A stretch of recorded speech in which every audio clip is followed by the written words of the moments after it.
mura pa mga subscribers, no? So, ayun guys, no? Meron tayong papanoorin, no? Very big shout kay Pop Updates, no? Kanya po itong video na papanoorin natin, guys, no? So, tingnan natin ang updates po sa Bini. Okay?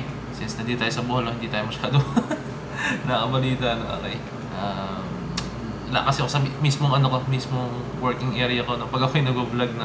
So, tara, tingin-tingin tayo. Okay, guys? Let's go. Panoorin po natin itong recording video na to. Let's go. Ngayon, ano pa rin talaga yung gusto mo? Maging isang beauty queen or maging isang artista? Yun po talaga yung parang bubog ko when it comes to being an artist. Bubog. This is from Bubog kasi isa parang ano, karga.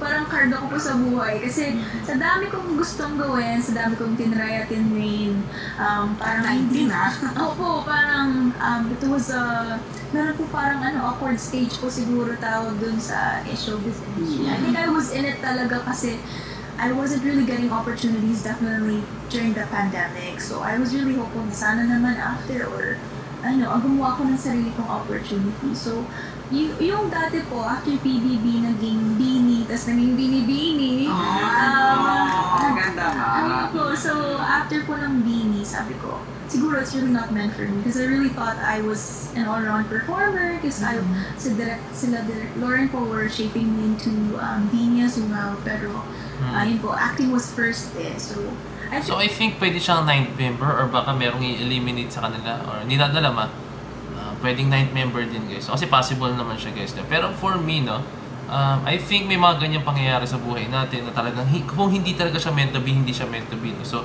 look at her now. No? So sa Binibining Pilipinas, baka dito talaga yung kanyang calling po talaga. No? So for me, kung hindi talaga para sa'yo, I think hindi talaga para sa'yo. Alam naman ni God yung perfect timing for that. No? So hindi ko sinasabing hindi natin dapat questionin si Lord. No? Dahil alam naman natin guys na kung ano po yung ibigay sa atin, kung ano po yung mga opportunities na binapato sa atin, no?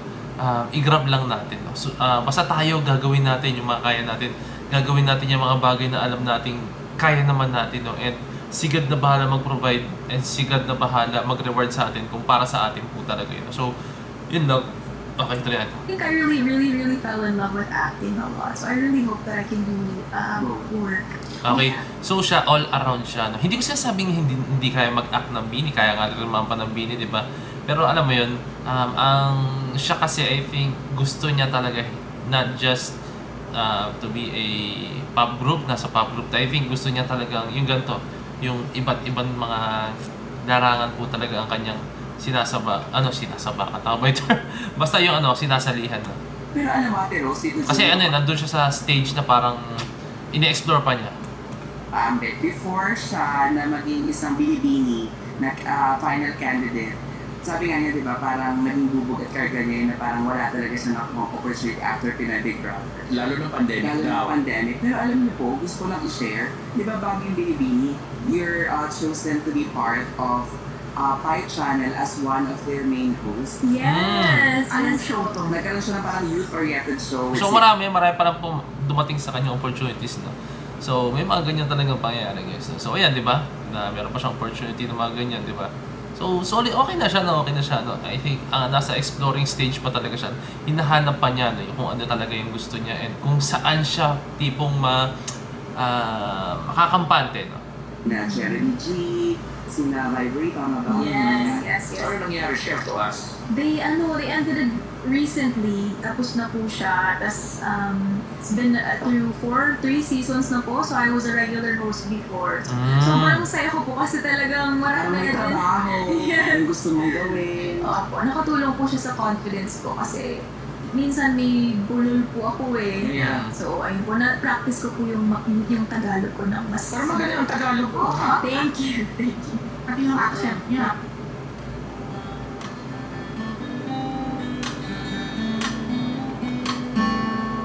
Ayun siya, ha? Medyo iba na yung mukha niya ngayon. Ito siya ngayon, di ba? So talagang siya guys. Hindi ko sabi kung ano. I think nagpa-slim down talaga siya.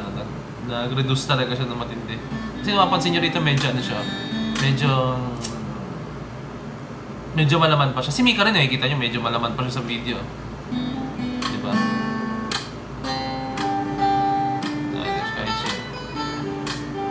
may galaw talaga siya as a performer. So, kaya. I think kaya niya talaga, no? Meron siyang, meron siyang bitaw as a performer, as a dancer. Nakita ko sa pitik niya pa lang, guys, yung clip na yun, di ba? So, I think hindi talaga meant sa kanya. Kahit ako naman, guys, may mga ganyang moment, no?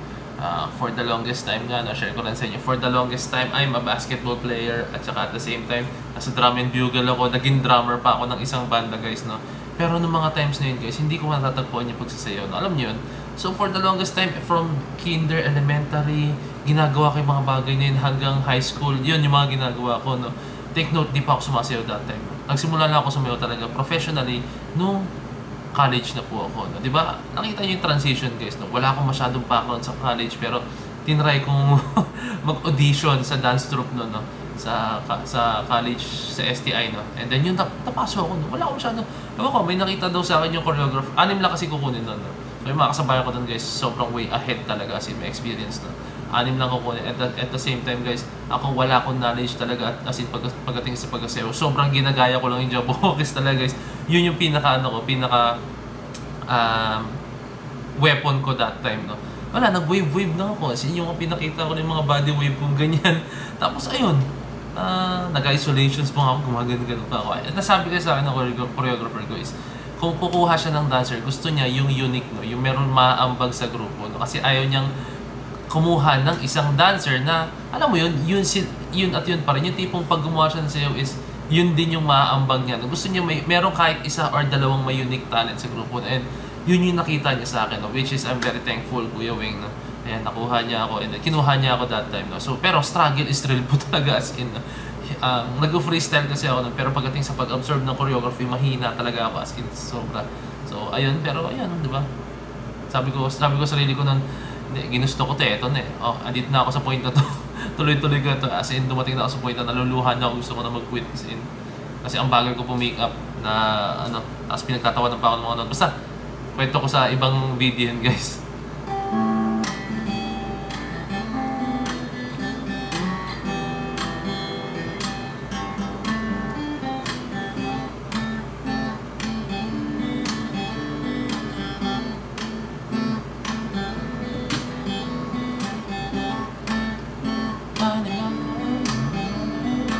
Oh, nag-small show na pala siya. Di ba?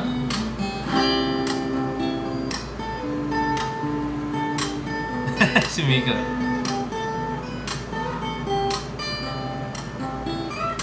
Okay. So talagang sumasama na siya sa mga ganap talaga ng Bini, no?